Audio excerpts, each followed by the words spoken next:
Gjykata e apelit në Kanada ka vendosur që Angel Brahimi e akuzuar për vrasjen e një polici dhe djalit të tij në vitin 2000 në Fier të mos ekstradohet nga Kanadaja. Lajmin e kanë bërë të ditur mediat kanadeze, sipas të cilave gjykatësit janë shprehur se provat nuk ishin të mjaftueshme për të urdhëruar ekstradimin dhe burgosjen e tij. Brahimi u dënua me burgim të përjetshëm për vrasjen e oficerit të policisë Astrid Braçe dhe djalit të tij 8 vjeçar Aslan në një prit me armë zjarri më 10 gusht të vitit 2000 në Fier. Ai u arratis dhe u arrestua më vonë në Kanada, ku fshihej në identitetin e Piero Cota në mënyrë që t'i fshihej drejtësisë shqiptare. Gjykatësi konsideroi se provat në tërësi nuk ishin të mjaftueshme për të urdhëruar burgosjen, thuhet në vendimin e lëshuar të premte në Montreal. Angel Brahimi, 62 vjeç, nuk ka më pse të shqetësohet për kthimin në Europën lindore, ku përballet me një dënim të gjatë me burg në lidhje me vrasjen e përgjakshme të një oficeri të lartë policie dhe fëmijës së tij 8 vjeçar, e cila ndodhi 25 vite më parë.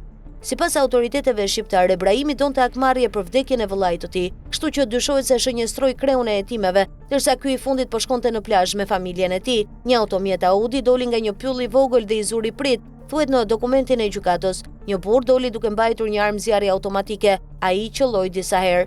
Një fëmijë 8 vjeçar vdiq në sulm, ndërsa oficeri i policisë u plagos rënd. Pak më vonë, njëri nga sulmuesit e gjeti atë pranë një lumi dhe e ekzekutoi. Gruaja e të ndjerit e identifikoi Brahimin gati 5 muaj më vonë nëpërmjet një fotografie. Autoritetet shqiptare u përpoqën më pas të arrestonin të dyshuarin, por ai tashmë ishte arratisur, fillimisht në Greqi, pastaj në Kanada, ku mori madje edhe shtetësinë. Megjithatë, e kaluara e Brahimit u zbulua dhe ai u gjet. Ekipi i tij ligjor arriti të tregonte se gjyqi i mbajtur në Shqipëri kishte qenë i gabuar. Provat janë aq të gabuara dhe të pabesueshme, saqë ekstradimi do të ishte një keqpërdorim i drejtësisë, shpjegoi gjykatësi Alexander Boucher në vitin 2023, duke vënë në dukje se gjatë gjyqit atje, gruaja e të ndjerit madje kundërshtoi veten duke zgjedhur foton e gabuar për të identifikuar të dyshuarin. Prokurori i përgjithshëm i Kanadas, duke vepruar në emër të Republikës së Shqipërisë, e kishte apeluar çështjen, duke pretenduar disa gabime nga ana e gjyqtarit, por në fund të procesit gjykata më e lartë e Quebecut vendosi se nuk kishte pasur shkelje.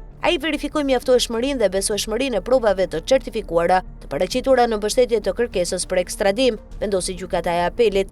Ai përcaktoi se ajo kishte një tëmet të dukshme dhe se ekzistonte një rrezik real që të ishte thelbësisht e gabuar. Por më tepër u theksua se edhe nëse ikja e Brahimit mund të kishte sugjeruar se ishte sjellje një personi fajtor, kjo mund të korespondonte edhe me dikë që dëshiron të shmangë akuzimin padrejtësisht. Angel Brahimi u përfaqësua nga avokatët penal Andrew Barbaki, Jordan Trevik dhe Sara Abdel Malik.